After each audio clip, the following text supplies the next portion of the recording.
Hola, ¿qué tal? ¿Cómo están? Bueno, pues en la mañanera del pueblo, la presidenta Claudia Sheinbaum, pues hizo un llamado a la sociedad a reflexionar sobre el daño que hace la corrupción a un Estado, al Estado de Derecho también, a la sociedad. Y bueno, también hizo un llamado luego de que pues nos enteráramos ayer de que Genaro García Luna, exsecretario de Seguridad Pública en el gobierno de Felipe Calderón, pues fue condenado a 38 años de prisión. Y bueno, pues esto pues marca un precedente de cómo un funcionario público pues pudo estar involucrado con cárteles del narcotráfico. Esto fue lo que dijo la presidenta Claudia Sheinbaum. ¿Cómo es posible que al frente de una guerra declarada, primero, cómo declara una guerra en su propio país? Guerra quiere decir permiso para matar, bajo condiciones de excepción. Y pone al frente de esa guerra a alguien que ahora resulta que durante 6 años no se dio cuenta. Enfrentar el crimen organizado fue una de las decisiones más difíciles de mi vida y puse ahí a Genaro García Luna y no me di cuenta durante 6 años que estaba coludido, al menos con el cártel de Sinaloa. Es que hay que decirlo con todas sus letras. Pero lo volvería a hacer. Es que el pueblo de México no se nos puede olvidar lo que ocurrió en ese sexenio. Mi política de seguridad tuvo aciertos y errores. Bueno, un pequeño error puso al frente de esa política de seguridad a un narcotraficante. Nunca tuve evidencia verificable que lo involucraba con actividades ilícitas. No he tenido acceso a las evidencias ni a los testimonios que se presentaron en el juicio. Bueno, perdón, ¿cuánto lleva el juicio? 5 años. Hasta ahora que hay sentencia, entonces hay una declaración. Yo creo que son 2 temas, ¿no? O 3. 1, la propia determinación de hacer una guerra, que aunque digan lo que digan, se siguen viviendo sus consecuencias. Eso es lo primero, que todas y todos los mexicanos tenemos la obligación de revisar qué ocurrió, por qué se declaró y cuáles fueron los resultados. 2, ese es un tema. 2, poner a cargo de la Secretaría de Seguridad Pública a un personaje que ya tenía antecedentes y que hoy está sentenciado en Estados Unidos por tener nexos con el narcotráfico, con una declaración del propio juez que no distingue entre un narcotraficante y a Genaro García Luna. No es menor eso. Y 3, ¿sabía o no Felipe Calderón? Él dice que no, pues los invito a reflexionar si sabía él o no. Y después lo de si se le juzga o no. Entonces no vamos a entrar en eso. Lo que queremos es que no se olvide y a quienes representan y cómo tiene el cinismo, la hipocresía de decir que lo volvería a hacer. O sea, ¿cómo? Y luego su propio partido se deslinda. Pero ese mismo partido llama a declarar terrorismo, para que nos entienda la gente. Cuando se dice eso es porque están buscando intervención extranjera en México. Pero ese mismo partido tiene muchos otros, ha tapado muchos otros delitos de estos mismos personajes, como el cártel inmobiliario. Entonces, ¿por qué lo digo tan abiertamente, porque es importante? Porque es importante que todas y todos, medios de comunicación, comentócratas, pueblo de México, académicos, todas y todos, después de esta sentencia y de la protección que en su momento tuvo García Luna, entonces llamo a la reflexión y también a que el pueblo de México vea dónde está el cinismo y la hipocresía. Porque México sigue caminando y por eso hubo una transformación en nuestro país. Porque eso de lo que habla es de una enorme decadencia. En esta mañanera del pueblo también estuvo la secretaria Raquel Buenrostro, quien ahora ocupará lo que antes era la Secretaría de la Función Pública, ahora será la Secretaría de Anticorrupción y Buen Gobierno. Y bueno, pues Raquel Buenrostro explicó el daño que hace la corrupción y pues cómo se puede combatir esta. Lo que nosotros buscamos primero es pasar de un enfoque correctivo a un enfoque preventivo. En México tenemos un dicho que dice que ahogado el niño se tapa el pozo. Pues nosotros no queremos eso. Nosotros queremos desde antes evitar que se cometan los actos de corrupción, porque esto nos va a liberar también mucho más recursos, ¿no? No solo sancionar, sino evitar que se realicen.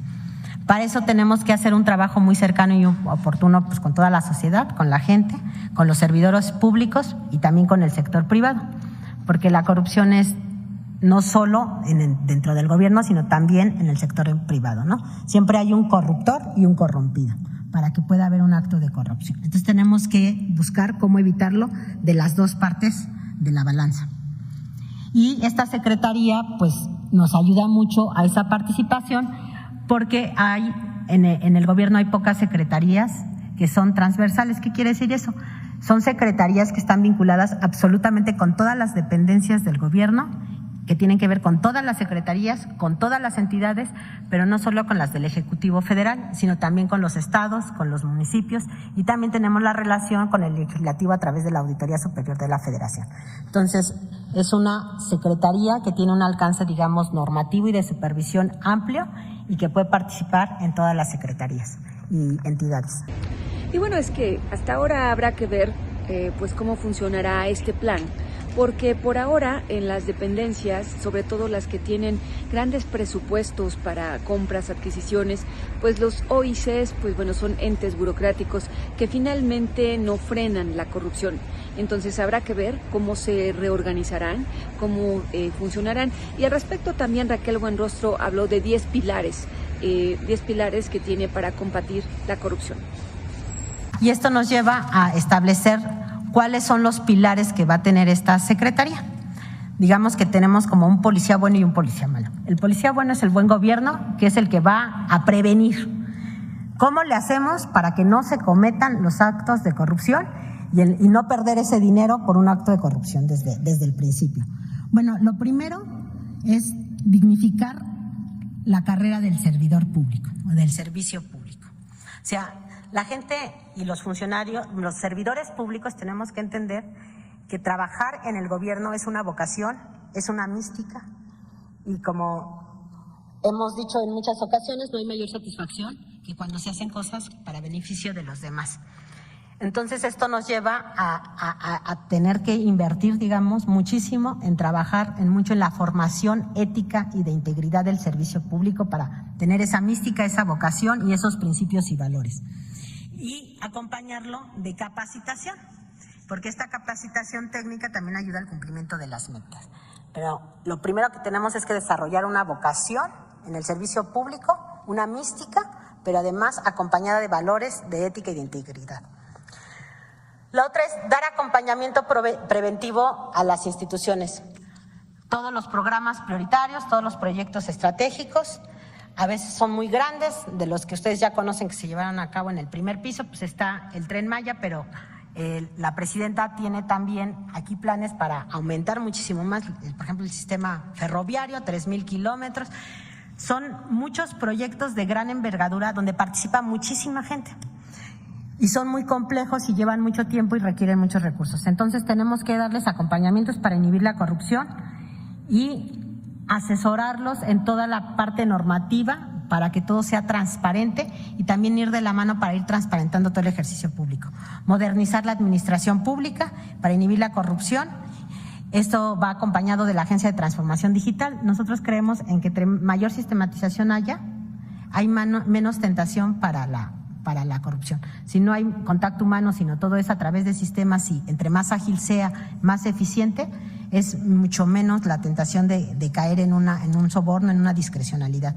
Consolidar las compras públicas también, trabajar en transparencia proactiva, que es pues que la transparencia sea un hábito en el quehacer público, en el hábito diario, en la medida que transparentemos nuestra actuación y que vayamos más allá de la ley.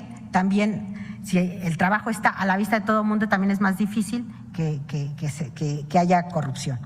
Y obviamente sumar a la sociedad y al sector privado en todos los trabajos. La siguiente, por favor.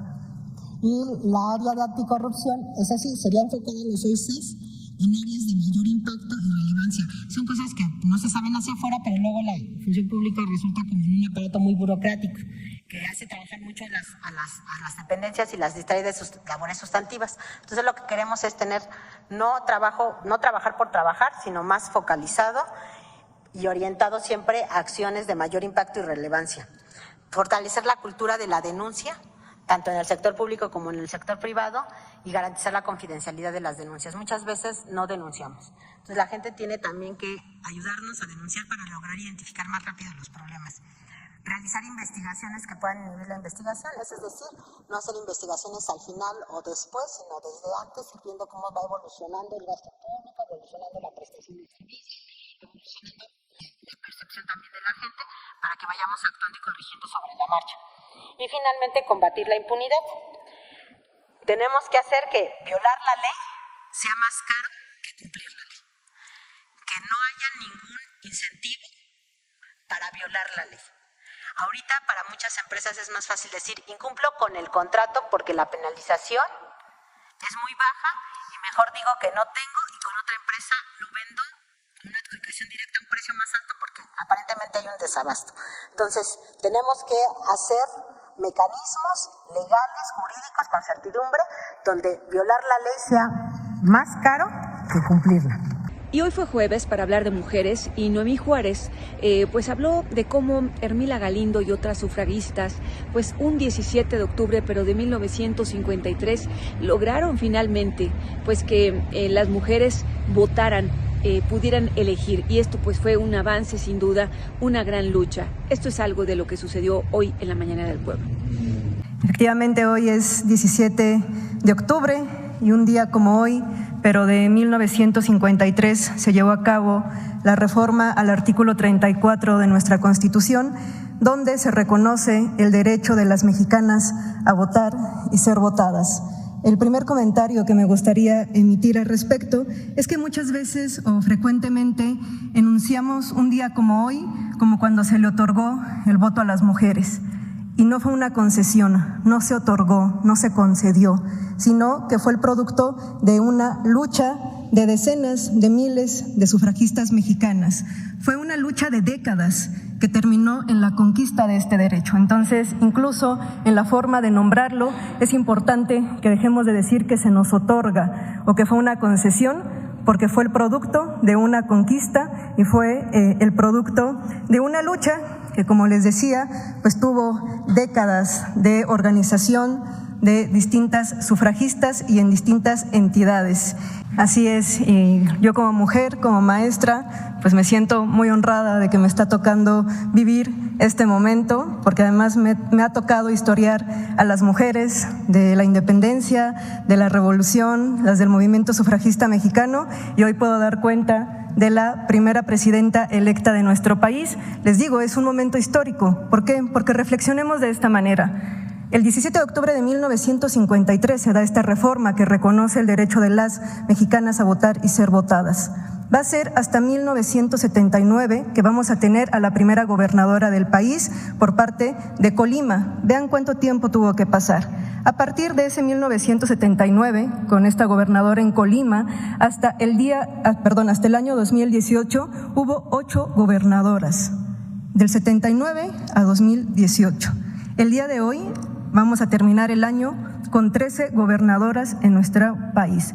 13 gobernadoras y la primera presidenta mexicana. Así es que se está consolidando este derecho, se está consolidando esta reforma. Es un momento histórico, no había habido este número de mujeres al frente de entidades en nuestro país. Sin duda es una victoria que habrá que recordar ese 17 de octubre de 1953, una victoria que fue llevada a cabo pues luego de muchos años de lucha, una lucha que empezó pues muchas décadas antes y pues rindió frutos. Y hoy también la lucha siguió después de aquel 1953 y la lucha ha rendido frutos y ya tenemos ahora a la primera presidenta mujer, Claudia Sheinbaum. Bueno, pues esto ha sido todo de los temas más relevantes que se trataron hoy en la Mañanera del Pueblo. Soy Berta Alicia Galindo. Nos vemos en la próxima entrega.